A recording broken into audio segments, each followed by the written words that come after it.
As I announced on the last Mahler Hour, we are starting a new series of short films that we are calling Meeting Mahler. Since many of you are joining us from locations far from where Mahler worked and lived, this is our way of bringing Mahler's locations to you. So next in our series is Maiernigg am Wörthersee in Carinthia, Austria. John, this is your contribution. So tell us a little bit about the location and what prompted you to put this little film together. Well, it's a really special place. It's the second hut that Mahler built during his life, and it's up in the woods next to this amazing lake, the Wörthersee, which in summer reaches kind of the mid-20s Celsius in temperature. So Mahler used to swim in it every day. He used to walk in the hills around it, and he wrote the most extraordinary amount of music in this composing hut. I think it's the 4th through 8th symphonies and a ton of songs, which is really extraordinary. I mean, standing in what is really quite a small hut, thinking the volume of music, the quantity of music, the mass of music that was created in such a small space, it sort of beggars belief, you know, that how could you do it somewhere so small? It seems it's well, ironically, it's the largest of the 3 huts in terms of space. He had a little bit more time to plan it and to have it built, of course. But yes, it's extraordinary. Symphonies 4, 5, 6, 7, and 8 took fruition there, and it is, of course, amazing. The Kindertotenlieder and the Rückert songs as well. So yes, an amazing place. So how did you film it? You were going down there for a number of reasons, and then I showed my Steinbach film last week. You went. You must have had some assistance because you appear without a camera at a few points in the film. Yeah, well, I had help from a friend and colleague called Manuela Krasnitzer, who works for the local council and runs the hut sort of day to day, because it's now got a kind of little museum exhibit inside where you can go and learn about it.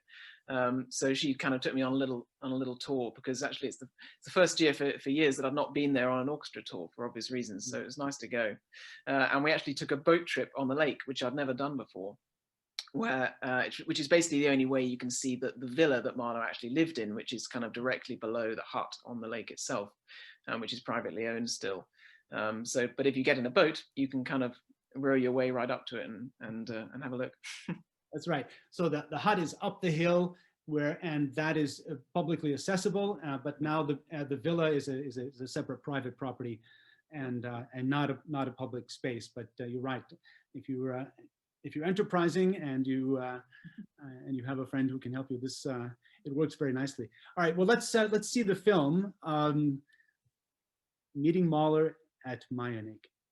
Hello, Mahler Hour. I'm John Warner from Orchestra for the Earth, and I'm here in Maiernigg, in Carinthia in Austria, at Gustav Mahler's composing hut, the second composing hut he built during his life. This one he built in 1901, and in it he wrote an enormous amount of music. He wrote basically from the 4th Symphony right through to the 8th Symphony in this small little house. As you can probably hear, there's the sound of birdsong around. It's the most amazing setting in the woods, and it really retains the sense of atmosphere that I think it would have had in Mahler's own time, especially on a beautiful day like this, because he came here to find silence and peace and inspiration from nature to write his music. So let's have a quick look inside the hut, which is now being looked after by the city of Klagenfurt, which is just on the other side of the lake, and it's been turned into a museum. And so here's a piano. It's not Mahler's original piano, but it is from the same time, and it was made here in the same area. And the windows are as Mahler would have had them, so you can see out into the woods, and you can hear the bird song. And this is the original safe that at the end of every day when he'd been composing, he would lock his music away just in case someone stole it, or in case there was a fire or anything like that, so that all his hard work wouldn't go to waste. So let's have a look outside as well. This is the view almost exactly as Mahler would have had it. There might have been a little bit more clearing, so you can see right down to the lake where his house still stands on the lake shore. And he would come up every morning and walk almost straight up this very steep hill. And he insisted that his cook came up a different route, bringing his hot breakfast, and it was sitting on a table ready for him to eat. But because he didn't want to be disturbed, she had to come up a different route so that he didn't see her. And he would spend, I think, all morning writing music here, and then spend the rest of the day walking around, rowing a boat on the lake, swimming, and that kind of thing. And here I am on the lake itself, which, as you can see, is this amazing blue colour, and is actually heated underneath by thermal springs, so it stays warm. And this is Gustav Mahler's house, the original villa, which he in the morning used to jump from the balcony to go for a swim right into the lake underneath. And the composing hut is in the woods just above it. So that's my time here at the hut this year. I've been here every year for 4 years now with my own orchestra, the Orchestra for the Earth, and we play a concert just down the road next to the lake, playing Mahler's own music as a way of kind of reconnecting it with this amazing place where he found inspiration. It's open to the public all year round, so if you're ever in Austria, it's an amazing place to visit. Not just for the Mahler hut even, but for the surrounding mountains and the lake. It's really wonderful, so I hope you can make it here one day as well.